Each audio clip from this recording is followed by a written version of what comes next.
In this lecture, we will talk about causes of insomnia. Again, let me talk a little bit about insomnia again. Insomnia is a person having problem going to sleep, or they are waking up quite a bit and have hard time going back to sleep, or they are waking up too early in the morning and that is affecting their day-to-day functioning. It has to last up to 3 months, and at least 3 days a week a person is having this problem. Again, I would like to mention that a person has to first rule out other causes of sleep problem. Does the person have sleep apnea? Does the person have restless leg syndrome? Does the person have any medical reason causing that sleep problem? Does the person have underlying mental health problem like bipolar disorder, depression that's causing that sleep problem? Or does the person have any medical problem like infection, thyroid problem, or any other problem that is causing the sleep problem? So first we need to rule that out, and then if we continue to have problem even ruling out all these things, then we have to discuss or go through the treatment of insomnia. So this is the insomnia that we are talking about in this program. That people have hard time going to sleep, they're waking up quite a bit, or they are not able they are waking up quite early in the morning. What are the causes of insomnia? There are 3 main causes, and we will discuss each and every one of those. One is homeostatic disruption, one is circadian rhythm disturbance, and one is increased arousal. So what is homeostatic disruption? So people who have problems with sleep, their body is not usually tired at the end of the day. Let's talk about a balloon. If the balloon is inflated, the balloon will be big. If the balloon is not inflated, it's not big. Just like that, our body needs to be inflated. The balloon needs to be inflated, and if the balloon is inflated, we are able to sleep better. Let's talk about another example, like a bicycle tire. If the bicycle tire is inflated, you can ride the bicycle better. If the bicycle tire is not inflated, you will not be able to ride the bicycle. Just like that, we need to have an inflated tire to go to sleep. The inflated tire is like a tire that is just like a body that has worked throughout the day and has been physically exhausted, and then it will need some rest. People with homeostatic disruption have problems that their body is not that physically tired, and then when they go to bed, they are not as physically tired as they should be, and that's why the body is telling them we don't need to rest because we are not too tired.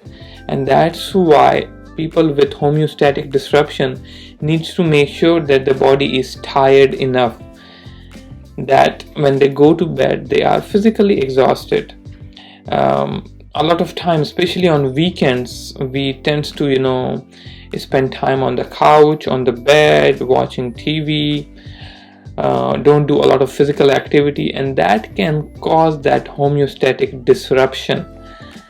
And that's where physical activity, especially exercise, is very important, and we will talk more about it in this program about it.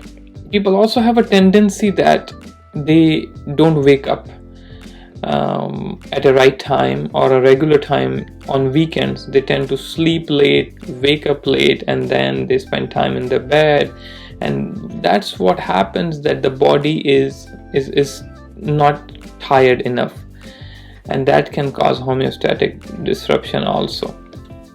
The second one is circadian rhythm trouble.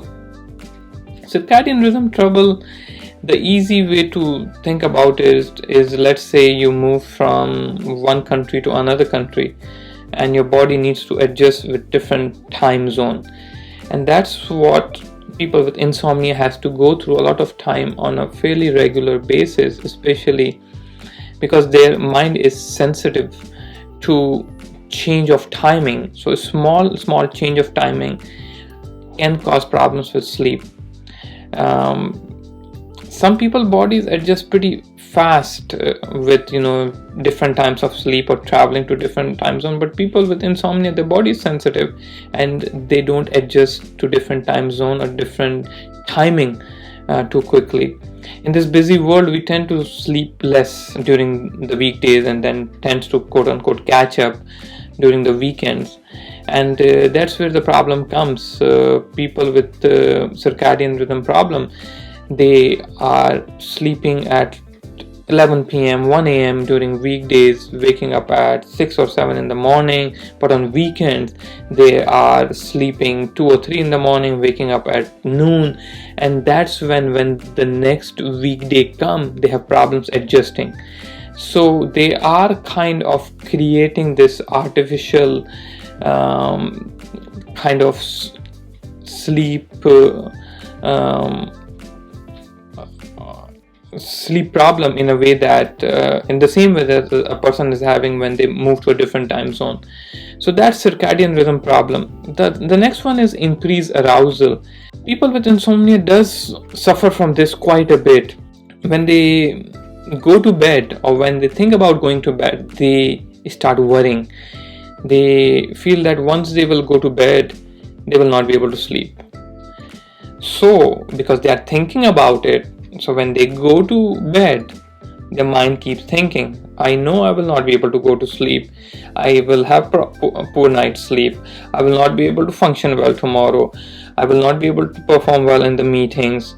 My whole day will be affected. So all these things, instead of making them calm, because they are thinking about it, it makes their mind to think too much, and that cause increased arousal, increased anxiety, and in turn can cause problems with sleep. What happens, it's kind of a vicious circle. It happens one night, then next night, and it keeps going on and on.